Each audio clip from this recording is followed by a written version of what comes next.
तर मुंबईमध्ये एकूणच अनेक ठिकाणी असाच दहीहंडीचा उत्साह पाहायला मिळतोय। माझे सहकारी सागर कुलकर्णी थेट आपल्या सोबत आहेत। सागर, दादरमध्ये सुद्धा आयडीएलची दहीहंडी फुटलेली आहे महिलांची। एकूणच कसं वातावरण सध्या मुंबईत पाहायला मिळतंय? आता इथे महिलांच्या दहीहंडी पथकाच्या सलामी झालेल्या आहेत। आता तिसरं पथक जे आहे ते सलामी देत आहे।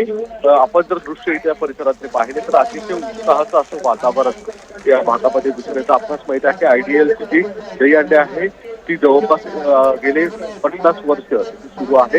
यावेळी या मंडळाचं 50वं वर्ष आहे। त्यामुळे संपूर्ण मुंबईमध्ये जी पहिल्यांदा दहीहंडी फुटली जाते ती या परिसरामध्ये फुटली जाते आणि गेले 38 वर्ष इथली जी दहीहंडी आहे ती महिला गोविंद पथकच पहिल्यांदा फुटतं आणि त्यानंतर दहीहंडी उत्साह मुंबईत सर्वत्र सार्वजनिक सुरू होतो।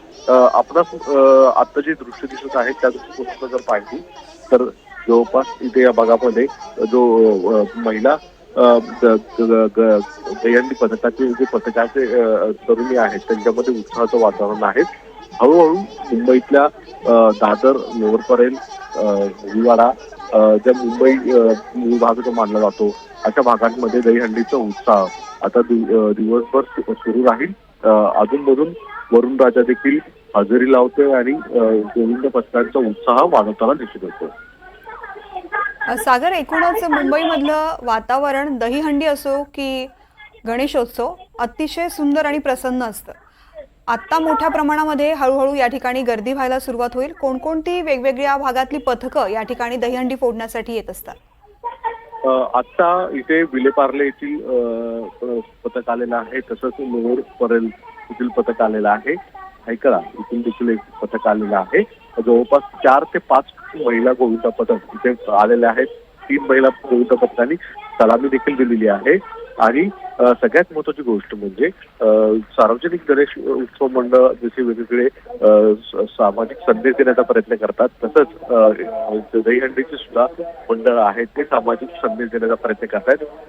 प्रदूषण रहित दहीहंडी उत्सव साजरा करा अशा स्वरूपाचे संदेश इथे दिलेले आहेत। तसंच गेल्या काही दिवसांमध्ये महिलांवरील अत्याचाराच्या संदर्भात सुद्धा पथनाट्य इथे काही क्षणांपूर्वी झालेलं आहे।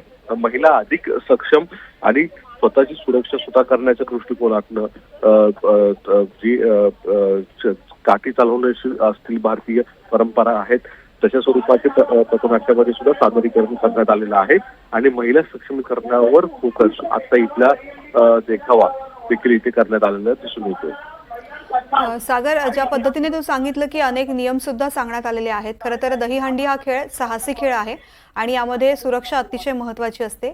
कोणकोणत्या पद्धतीची सुरक्षा घेण्यासाठी आयोजकांनी सुद्धा माहिती दिलेली आहे आणि गोविंदा पथक आपल्या गोपाळांसाठी कशा पद्धतीची सुरक्षा यंत्रणा स्वतःसाठी त्यांनी नियम ठरवलेले आहेत?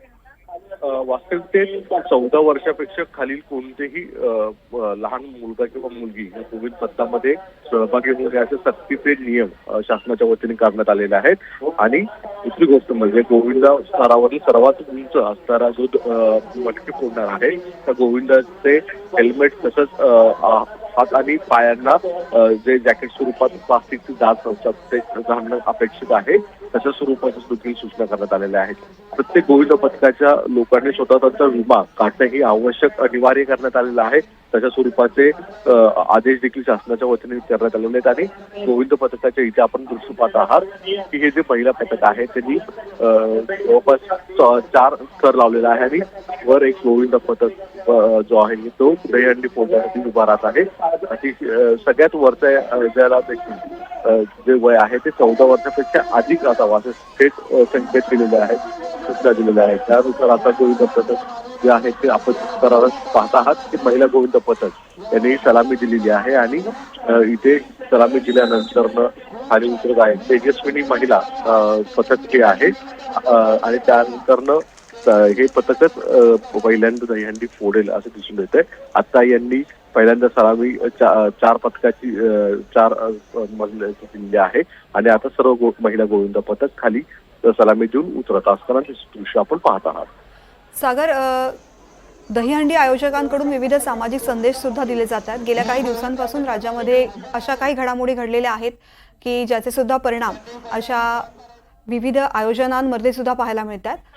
आयोजकांकडून गेल्या काही घडामोडी ज्या घडलेल्या आहेत राज्यामध्ये त्याचा काही परिणाम त्या संदर्भातले काही संदेश दिले जातात? महिला सक्षमीकरणाचा मेन फोकस आता या पूर्ण पथकांमध्ये दिसून येतोय.